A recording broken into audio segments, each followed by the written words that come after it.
तो लो जी प्यारे विद्यार्थियों, सामाजिक विज्ञान विषय के पेपर में धूम मचाने के बाद में लेकर आ चुका हूं आप सबके लिए कक्षा 10 का हिंदी विषय का पूरा पेपर और इस पेपर का पूरा सॉल्यूशन। जैसा कि प्यारे विद्यार्थियों आप सब लोगों को पता है कि मेरे द्वारा आपको समस्त विषय की तैयारी के लिए 4 सेट पेपर उपलब्ध करवाए जाते हैं और उन्हीं 4 सेट पेपर में से प्यारे विद्यार्थियों आपका 100% पेपर बनकर आता है। इसी प्रकार से प्यारे विद्यार्थियों आप सबके लिए मैं अब आपको ये पूरा का पूरा क्वेश्चन पेपर बताने वाला हूं, जो कि प्यारे विद्यार्थियों आप लोग देख पा रहे होंगे काय का है, हिंदी विषय का। हिंदी विषय की तैयारी भी प्यारे विद्यार्थियों अपन उसी प्रकार से करेंगे जैसे कि प्यारे विद्यार्थियों अपन ने बाकी विषय की तैयारी करी थी। जैसा कि प्यारे विद्यार्थियों आप सब लोग जानते हो कि जो क्वेश्चन पेपर मैं आपको बताता हूँ ना, उसके बाद प्यारे विद्यार्थियों एक भी क्वेश्चन आपका नहीं जाता है।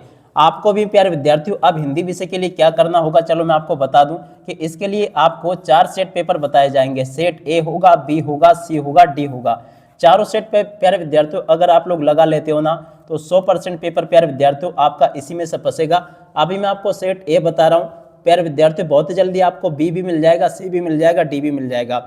जैसे कि प्यारे विद्यार्थियों अभी तक आपने 5 विषय में देखा, 5 विषय के लिए जो भी मैंने आपको 4 सेट पेपर दिए थे ना, उसी में से पूरा का पूरा क्वेश्चन पेपर प्यारे विद्यार्थियों बनकर आया है। अब प्यारे विद्यार्थियों आप सब लोग अपनी हिंदी विषय की तैयारी अच्छी प्रकार से कर लो, क्योंकि देखो हिंदी के जैसे सेट पेपर में आपको बताऊंगा ना, पूरा का पूरा क्वेश्चन पेपर आपका हिंदी विषय का भी परीक्षाओं में ऐसा का ऐसे आएगा जैसा कि आपको मैं बताऊंगा। बिल्कुल भी चिंता मत करो, अपन साथ में मिलकर मौज करेंगे और जैसा पेपर मैं आपको बताऊंगा ना, ऐसा का ऐसे क्वेश्चन पेपर प्यारे विद्यार्थियों आपको परीक्षाओं में देखने को मिलेगा। तो चलो अपन जल्दी से आगे बढ़ते हैं, समझते हैं आपके पूरे इस पेपर को और इस पेपर के पूरे सॉल्यूशन को। ध्यान से देखिएगा प्यारे विद्यार्थियों, अगर आप लोग चाहते हो कि हिंदी विषय में आप लोग टॉपर बनो तो चारों सेट पेपर को आप लोग देख लेना और पूरा का पूरा इसको कंप्लीट कर लेना, ठीक है। अब चलो अपन पूरा का पूरा क्वेश्चन पेपर समझते हैं कि आपका पूरा क्वेश्चन पेपर परीक्षा में कैसा पूछा गया है। ए टू जेड सभी के सभी क्वेश्चन और उन क्वेश्चन के उत्तर मैं आपको यहाँ पर बताऊंगा। बिल्कुल भी चिंता मत करो, जो जो क्वेश्चन पढ़ाऊंगा ना 100% आपके पेपर में फंसेंगे। जैसा कि आप सब लोगों को पता है कि मैं आपको 4 सेट पेपर जो बताता हूँ ना, उसी में से पूरा का पूरा पेपर आपका आता है। पहला क्वेश्चन पूछा है रीतिकाल को काव्य की दृष्टि से बांटा गया है। तो देखो कितने भागों में, 3 भागों में। सूर्य के पदों में तेल की गागरी कहा गया है। सूर्य के पदों में तेल की गागरी कहा गया भैया उद्धव को, ठीक है, याद रखोगे। बिल्कुल आपको ऐसा पेपर बताऊंगा जो कि 100% फंसेगा। इसके लिए मगर देखो आपको 4 सेट पेपर देखना पड़ेंगे, ठीक है। अभी तक आपके जितने भी 5 विषय हुए ना, उसमें मैंने आपको कोई भी गलत पेपर नहीं दिए, तो आपको हिंदी विषय में क्यों गलत दूंगा, ठीक है ना। आप खुद, आप स्वयं, आप लोगों को पता है कि मैं खुद टीचर हूँ, ऑफलाइन कोचिंग भी चलाता हूँ, यहाँ से हर साल टॉपर बच्चे निकलते हैं, तो फिर मैं आपको गलत क्यों पढ़ाऊंगा, ठीक है। तो आप लोग बिल्कुल इन 4 सेट पेपर को अच्छे से तैयार कर लेना। मेरे ऑफलाइन जितने भी बच्चे हैं ना, इनको मैंने 2 महीने पहले इन 4 सेटों को रटवा दिया है। अब आप लोग देख लो जल्दी से और इनको रट लो, ठीक है। चरणों में निहित मात्राओं के आधार पर दुआ है। देखो चरणों में निहित मात्राओं के आधार पर दुआ क्या है, अर्ध सममात्रिक छंद है, यहाँ से याद रखना कौन सा। देखो अर्ध सममात्रिक छंद है, कहाँ पे लिखा है, ये तो दा नंबर पे लिखा है, ठीक है। नेताजी का चश्मा कहानी का मूल भाव है। तो देखा नेताजी का चश्मा की कहानी का मूल भाव है देशभक्ति की भावना, ठीक है। वे धीरे धीरे रोने लगा में क्रिया विशेषण का भेद है। तो देखो इसमें जो होगा ना आपका रीतिवाचक क्रिया विशेषण होगा, कौन सा होगा प्यारे विद्यार्थियों, यहाँ से आप याद रखना कौन सा क्रिया विशेषण होगा, इसमें रीतिवाचक क्रिया विशेषण होगा, याद रखोगे। अगला क्वेश्चन, भोलानाथ और उसके हम उम्र चबूतरे के कोने को बना देते थे, क्या बना देते थे। इस क्वेश्चन का उत्तर आपका आ जाएगा प्यारे विद्यार्थियों नाटक घर। बिल्कुल भी चिंता मत करो, जब हम है ना तो फिर आपको चिंता करने की कोई जरूरत नहीं है, जैसा पेपर बताएंगे वैसा का वैसे छापना पड़ेगा एमपी बोर्ड को, ठीक है। अगला क्वेश्चन, रिक्त स्थानों में सही शब्द चुनकर लिखिए। रिक्त स्थानों में सही शब्द चुनकर कैसे लिखने, आपको पहला क्वेश्चन पूछा है परशुराम अपना गुरु भगवान को मानते थे, किस कौन से भगवान को मानते थे, शिव को। आश्रय की भारी शारीरिक चेष्टाओं को कहते हैं। तो देखो आश्रय की भारी शारीरिक चेष्टाओं को क्या कहते हैं, अनुभाव कहते हैं, याद रखना। अगला क्वेश्चन, विस्तृत कलेवर वाले काव्य को कहते हैं। तो देखो प्यारे विद्यार्थियों विस्तृत कलेवर वाले काव्य को क्या कहा जाता है, महाकाव्य, जो कि ये लिखा है, ठीक है। बाल गोविंद भगत की प्रभातियां तक चलती थी, कब चलती थी। तो देखो प्यारे विद्यार्थियों इस क्वेश्चन का उत्तर आपका आ जाएगा फागुन मास तक। कहाँ पर लिखा, फागुन मास, देखो ये लिखा है। वाक्य के किसी क्रिया के करने या होने की सामान्य सूचना मिलती है। तो देखो 5 नंबर का जो क्वेश्चन आपको दे रखा ना, इसका राइट आंसर आपका क्या आ जाएगा, विधानवाचक इस क्वेश्चन का उत्तर होगा, जो कि ये लिखा। बिल्कुल आपको एकदम परफेक्ट आंसर बता रहा हूँ, जैसा पेपर मैं बता रहा हूँ ना 100% ऐसा का ऐसे पेपर आएगा आपका परीक्षा में, बिल्कुल भी चिंता मत करो आप लोग, ठीक है।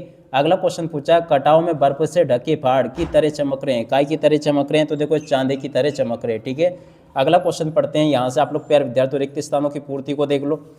रिक्त स्थान पूर्ति में क्या क्या पूछा आपसे, देखो यहाँ पर पूछा गया है उत्साह, उत्साह की मिल जाएगी एक आह्वान गीत। कहाँ पर लिखा है एक आह्वान गीत, देखो प्यारे विद्यार्थियों ये लिखा है, ठीक है। मानवीय क्रियाओं का आरोप, तो देखो ये आपका हो जाएगा मानवीकरण अलंकार, ठीक है।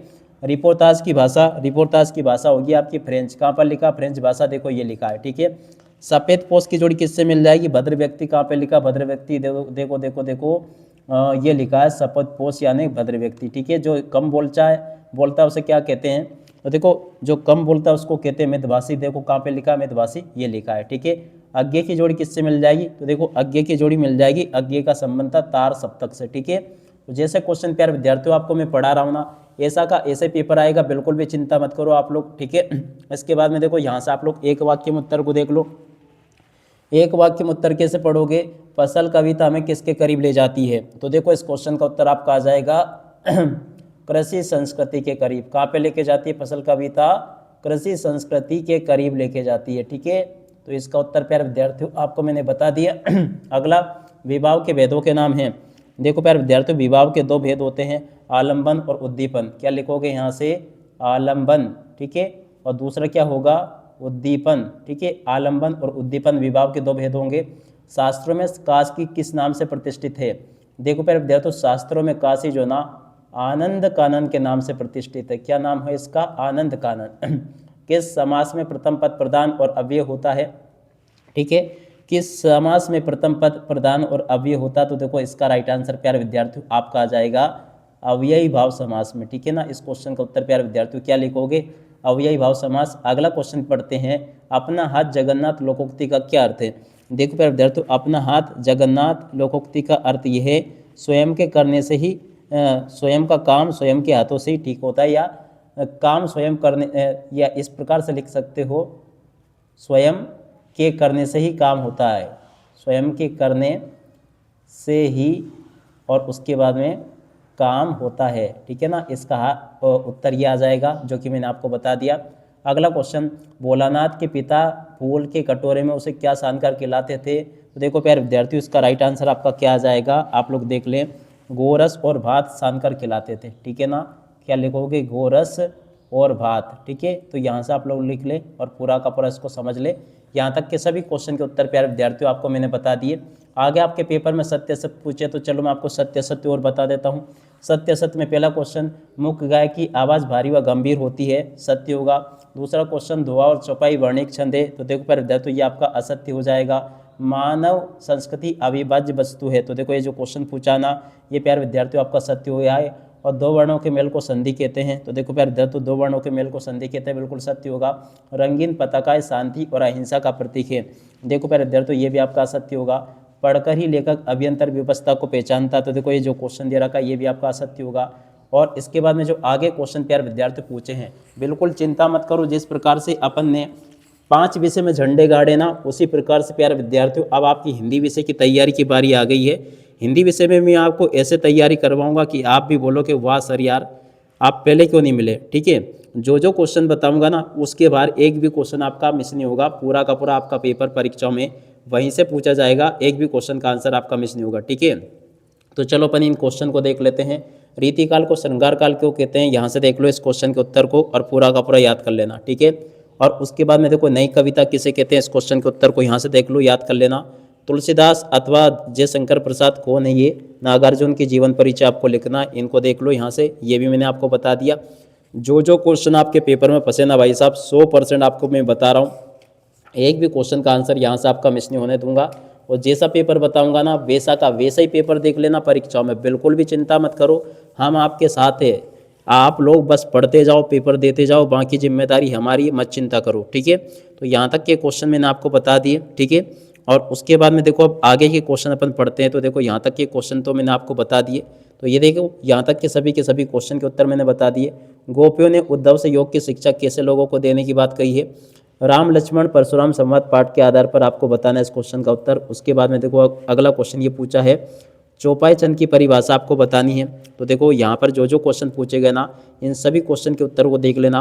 अब इसके बाद में देखो 90 क्वेश्चन का उत्तर ये लिखा है, देख लो जल्दी से, ठीक है। और उसके बाद वाले क्वेश्चन का उत्तर ये लिखा है, खंडकाव्य की विशेषता ये पूछी गई है। चौपाई चंद की विशेषता प्यारे विद्यार्थियों देखो यहाँ से याद कर लेना, 100% आएगा। अतिशयोक्ति अलंकार की विशेषता को यहाँ से देख लो, और आचार्य रामचंद्र शुक्ल के अनुसार निबंध की परिभाषा आपको याद कर लेनी है, और कहानी और उपन्यास में कोई दो अंतर प्यारे विद्यार्थियों आपको यहाँ से याद कर लेना है। स्वयं प्रकाश और मंदु भंडारी का जीवन परिचय यहाँ से आपको याद कर लेना है। ठीक है, बिल्कुल आपको जैसा पेपर बताऊंगा ना, सेनानी न होते भी लोग चश्मे वाले को कैप्टन क्यों कहते थे, इस क्वेश्चन के उत्तर को यहाँ से देख लो। अगले क्वेश्चन के उत्तर को प्यारे विद्यार्थियों देखो यहाँ से देख लो। जैसे क्वेश्चन आपके पेपर में परीक्षा में पूछे जा रहे हैं ना, पूरा का पूरा रियल वाला क्वेश्चन पेपर मेरे द्वारा आपको बता दिया गया है। बिल्कुल भी आपको चिंता करने की ज़रूरत नहीं है। पहले वीडियो में प्यारे विद्यार्थियों देखो, मैं आपको सेट ए में बता दूं, मोहल्ले में व्याप्त गंदगी की सफाई हेतु आवेदन पत्र इस बार आपके बोर्ड परीक्षा के पेपर में छप चुका है। मैंने प्यारे विद्यार्थियों आपके पेपर को देख लिया है। ठीक है, बाकी आप जानो, आपका काम जानो, आप याद रखो, करो चाहे मत करो, मगर जो मेरे रियल स्टूडेंट है ना, जो रोज़ पढ़ने आते हैं मुझसे, उनको जरूर अच्छे से पता है कि राजेश सर जो बताते हैं वही पेपर में आता है। ठीक है, गंगतोष को मेहनत का बादशाहों का शहर की वजह कहा जाता है। ऊदो वाली व्याख्या आपको याद करनी, प्रसंग से आपके पूछी जाएगी ये। ठीक है, संदर्भ प्रसंग से मधुप वाला जो आएगा आपके पेपर में, देखो किधर गया ये। ठीक है, यहाँ पर जो था ऊदो वाली, ये देख सकते हो, ये पूरी की पूरी आएगी। और उसके बाद में जो आगे दे रखा है ना, इन क्वेश्चन के उत्तर को आप लोग देख लो, बिल्कुल भी चिंता मत करो। जो जो क्वेश्चन बता रहा हूँ मैं आपको 19वां, और इसके बाद में देखो आगे क्वेश्चन पूछे गए हैं, इनको देख लो आप लोग और अच्छे से पूरा का पूरा समझ ले। 20वां क्वेश्चन ये पूछा है, और इसके बाद वाले क्वेश्चन आपको ये दे रखे हैं। ठीक है, तो इस प्रकार से आप लोग इसको पूरा का पूरा तैयार कर लो। अपने वार्ड में व्याप्त गंदगी की सफाई हेतु आवेदन पत्र, इसको भी यहाँ से देख लो, ये भी मैंने आपको बता दिया। ठीक है, और प्रातःकालीन सैर की बताते हुए तो देखो इस क्वेश्चन के उत्तर को भी देख लेना। पर्यावरण प्रदूषण का निबंध प्यारे विद्यार्थियों देखो यहाँ से देख लो। ठीक है, तो यहाँ तक के प्यारे विद्यार्थियों देखो सभी के सभी क्वेश्चन और उन क्वेश्चन के उत्तर मैंने आपको बता दिए। पूरा का पूरा पेपर आपका परीक्षाओं में ऐसा ही आएगा, बिल्कुल भी मत डरो। जब अपन ने 5 विषय में मिलकर मेहनत करी है, तो इस विषय में भी प्यारे विद्यार्थियों देखो बिल्कुल झंडे गाड़ेंगे अपन, चिंता ही मत करो आप लोग। हिंदी विषय में तो आपको बिल्कुल एकदम ऐसा कर दूंगा कि आप भी कहोगे कि वाह सर, आपने तो 75 में से 75 अंक दिलवा दी हमें। अब इसी के साथ में प्यारे विद्यार्थियों देखो इस वीडियो को यहीं पर पूरा करते हैं। नमस्कार, जय हिंद, जय भारत।